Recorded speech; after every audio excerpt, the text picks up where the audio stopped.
दोस्तों नमस्कार। बहुप्रतीक्षित केस, जी हाँ, पेंशनर्स के लिए सबसे ज़्यादा महत्वपूर्ण केस, जिसका बहुत दिनों से इंतजार हो रहा था कि कब लगेगा, कब तारीख आएगी। जी हाँ, मैं बात कर रहा हूँ MC सिंगला केस की। जी, MC सिंगला साहब का केस कब लगे और कब फाइनल हो और कब पेंशन अपडेशन हो, इसका बहुत दिनों से हम लोगों को इंतजार था। पिछले महीने में भी डेट लगी, कई बार लगी, रेगुलर हियरिंग में लगी, कभी उस पर रिमार्क में कुछ दिख रहा था, कभी कुछ देख रहा था, लेकिन भाई साहब डेट वेट नहीं लगी।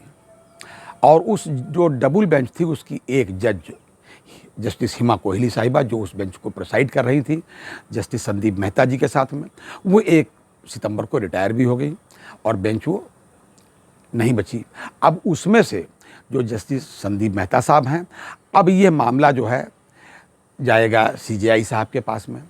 ऐसा एक हमारे पेंशनर एक्टिविस्ट, पुराने बैंकर और वर्तमान में एडवोकेट सेवाराम जी ने अपने मैसेज में शेयर किया है।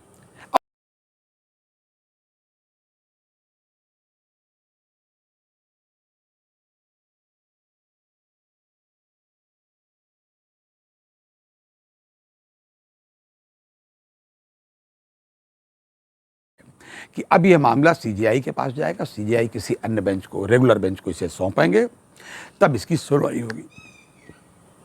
इसके लिए उन्होंने किया क्या है, एक एडवोकेट ऑन रिकॉर्ड हैं, एडवोकेट ऑन रिकॉर्ड बहुत सीनियर आदमी होता है, उससे उन्होंने संपर्क किया है और उन्होंने विचार विमर्श करके उनसे ये तय पाया गया है कि अब करना ये है कि अर्ली हियरिंग की एक एप्लीकेशन लगाई जाएगी। जी, अर्ली हियरिंग की एप्लीकेशन जब ये लोग लगाएंगे तब CJI साहब कोई एक दिन फिक्स कर देंगे उस सुनवाई के लिए, किसी बेंच को सौंप देंगे, तब सुनवाई जल्दी हो पाएगी। ये बात तय हुई है भाई साहब। अब इसमें कुछ समय तो लगता है, लेकिन अगर अर्ली हियरिंग की एप्लीकेशन भाई साहब नहीं लगाएंगे तो कब सुनवाई होगी नहीं पता। तो इसलिए अब तो ये हो रहा है कि एप्लीकेशन लगाई जाए, ये बिल्कुल सही बात है। इसी संदर्भ में एक अन्य हमारे कॉमरेड हैं, इंडियन बैंक ऑफिसर यूनियन के राष्ट्रीय अध्यक्ष श्री रामनाथ शुक्ला जी, उन्होंने एक और AOR का मतलब है एडवोकेट ऑन रिकॉर्ड, वो हैं DS चौहान साहब।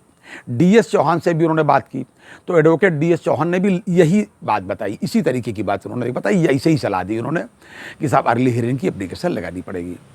हालांकि RN शुक्ला साहब, रामनाथ शुक्ला जी जो राष्ट्रीय अध्यक्ष महोदय हैं, ये वर्किंग एसोसिएशन के हैं, लेकिन ये इसके साथ साथ रिटायरीज का भी काम देखते रहते हैं, मदद करते रहते हैं और बहुत ही सामाजिक व्यक्ति हैं, लोगों को इनसे बड़ी उम्मीदें हैं। खैर, अब मामला है कि ये अर्ली हियरिंग की एप्लीकेशन भाई साहब लगे। दूसरी तरफ मैं एक चीज़ और बता दूं, इधर AIB पार्क क्या कर रहा है, डिमॉन्स्ट्रेशन की भाई साहब तैयारी कर रहा है। जी, डिमॉन्स्ट्रेशन की कि भाई वो भी ज़रूरी है।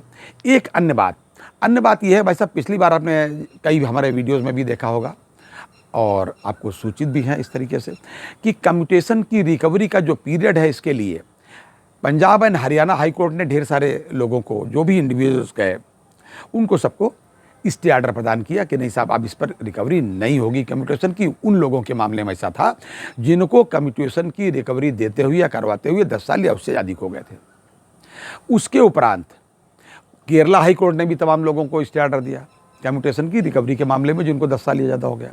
अभी एक अन्य मामले में एक अग्रवाल साहब हमारे कॉमरेड हैं, इंडियन ओवरसीज़ बैंक से आते हैं, और उनको इलाहाबाद हाई कोर्ट ने उनको अभी जल्दी ही स्टे ऑर्डर प्रदान किया।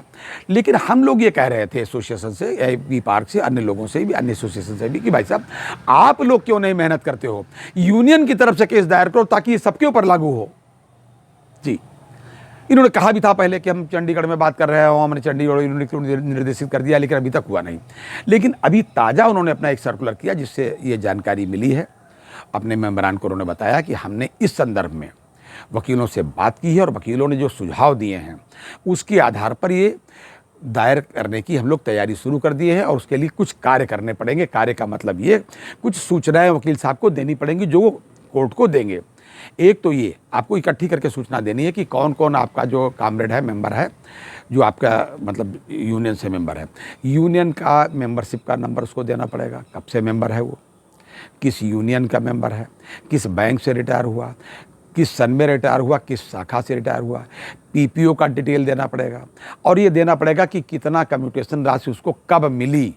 जी, और उसकी रिकवरी कितनी जा रही है, ये सारी बातें उनको देनी पड़ेंगी।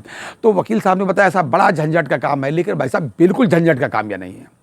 हमारे मेंबर हैं, उनके डाटा सब हमारे पास रहते हैं भाई साहब। सारे मेंबर्स के डाटाज हमारे, जो भी मेंबर है हमारे, का मतलब एसोसिएशन के जो भी मेंबर है यूनियन के पास उसके डाटाज रहते हैं, सबके पास रहते हैं। और नहीं रहते हैं तो आप मंगा लीजिए, तुरंत मेंबर आपको डाटा देगा कि हम साहब फला बैंक से, फला सन में, फला ब्रांच से रिटायर हुए, इतना हमको कम्यूटेशन राशि मिली, इतना हमारी रिकवरी हो रही है, फला तारीख से हो रही है, पीपीओ नंबर ये है। इतनी बात देने में क्या समस्या भाई साहब? बाकी आधार कार्ड या जो भी देना होगा, क्या क्या है इसमें तरह है।